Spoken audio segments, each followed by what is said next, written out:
So if you haven't been living under a rock, you've probably heard by now that Disney's plans to construct a billion-dollar campus in the Lake Nona area has now been nixed. And so a lot of people are asking, what does that mean for the Lake Nona area? Where do we go from here? Is this now the beginning of a new trend of less investment into the area? Well, I'm gonna talk about all of that and more, kind of just giving you the state of Lake Nona and where I see it going in the future.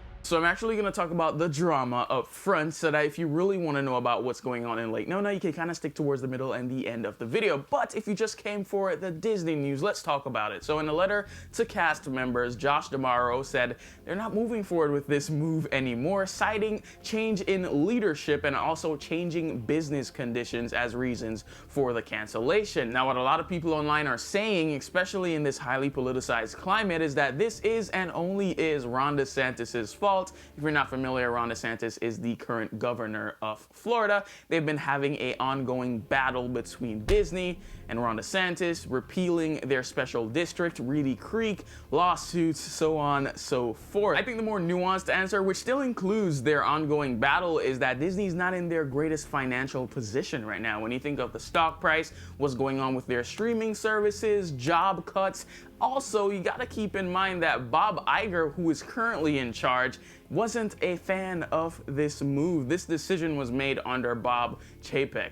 So many Bobs. Let me know if you are a Bob watching right now. So I do believe Josh D'Amaro, when in his letter he cited change of leadership as a reason for the cancellation, because Bob Iger is at least documented being more in favor of keeping the headquarters in Burbank, California, as opposed to moving it elsewhere, even before the ongoing battle that they're having right now with the governor of Florida. And so to erect a billion-dollar campus when they haven't even laid the first brick yet, and they're having tension with the state that they're building it in, I think it was rather an easy decision for them at this time. This is a massive loss to the Central Florida area and the Lake Nona area, but does this stifle Lake Nona's growth? I think no. And so we're going to talk about some of the other cool things coming to the Lake Nona area. The biggest one in terms of price tag is an over $100 million investment by Simcom Aviation, training thousands of pilots from all over the world annually. You also have the One Performance Plaza, which is not only a Class A medical office building, of which they've already received their first tenant, which is Fountain Life, a Naples-based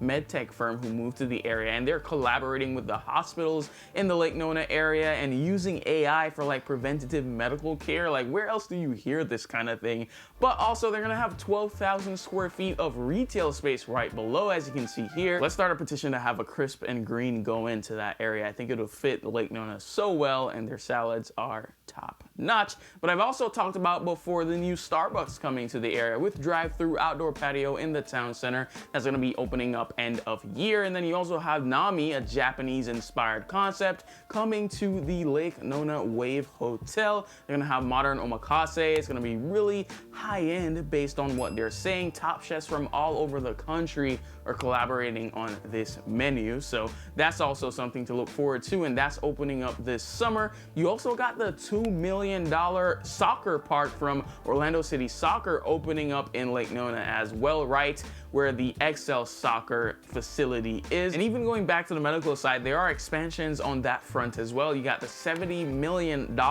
nursing building that's coming to the UCF hospital. And so there are investments across the board, especially when you think of LEED, that tiny little building producing multi-million-dollar results in these tech startups. I think that's also a really cool thing about Lake Nona. There's so many innovative, first of its kind to market type of companies that are coming out of that program. So I'm still really excited about what's coming to the Lake Nona area. I haven't even touched on Linear Park or flying electric aircrafts and that whole airport and what that's gonna do, and just so many other things coming to the area, both on the retail, medical, commercial, all the different fronts. And so I think that's gonna continue to fuel home prices. And so let's talk about that, what's going on in the residential market in the Lake Nona area. And so let's dive into some data really quick. I'm currently recording on June 2nd, and so looking over the past 5 months in 32827, 172 homes sold, everything from the low 200,000s to up over $3 million The median list price was $610,950, and the median close price is $594,500. And so with some quick mathematics there, you'll see that the median list to close price ratio is above 97%, which is slightly above Orlando's average right now. Even if you take that over to 32832, this includes communities like Eagle Creek, which is amazing. You got a beautiful new community by Mattamy Homes, Meridian Park, Story Park by Lennar, the Moss Park area. The median list price was $529,000. The median close price, $525,000, making the ratio over 99%. So things are selling just at what they're getting listed for in the zip code, not too far off in Lake Nona. So in terms of what the real estate market has been doing since the start of the year, it has been fairly healthy. And so we'll see what the market continues to do as time goes on and on. But if you're a buyer out there, you have way more opportunity to buy in the Lake Nona area than say 2 years ago. I vividly remember seeing 14 listings in the entire 32827 zip code.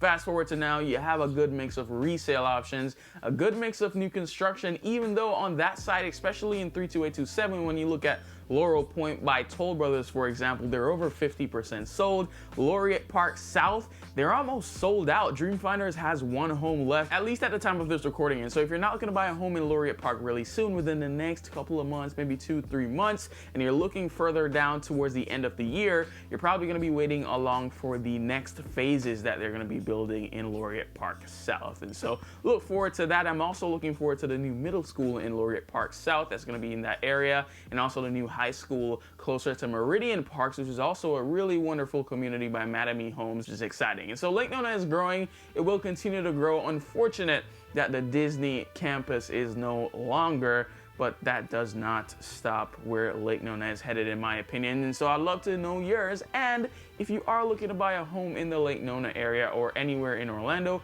I'd love to partner with you as your real estate agent. So you can reach out to me by email, info@orlandowithmario.com, and I'll be happy to get the process started with you. Thank you so much for watching. Hope to see you in the next one. But until then, stay safe.